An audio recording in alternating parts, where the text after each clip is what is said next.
त्या अनुषंगाने आई अंबाबाईचे दर्शन घेण्यासाठी देशभरातून जे लाखो भाविक येणार आहेत त्या भाविकांना सेवा पुरवण्याच्या अनुषंगाने भाविकांचं दर्शन सुलभ व्हावं त्या अनुषंगाने जी काही व्यवस्था देवस्थान समितीमार्फत महानगरपालिकेमार्फत करण्यात आलेली आहे त्याची आज पाहणी मी SP साहेब, कमिशनर मॅडम, देवस्थान समितीचे सर्व कर्मचाऱ्यांनी सर्व विभागाने आज आम्ही केलेली आहे।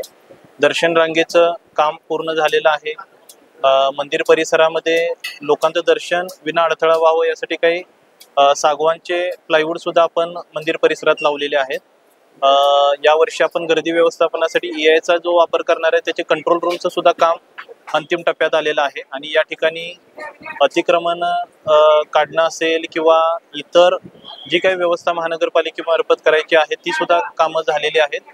पोलीस प्रशासनाचं पूर्ण नियोजन गर्दी व्यवस्थापनाच्या दृष्टीने आणि लोकांच्या सुरक्षेच्या दृष्टीने भाविकांचं सुरक्षित दर्शन व्हावं त्या अनुषंगाने झालेलं आहे।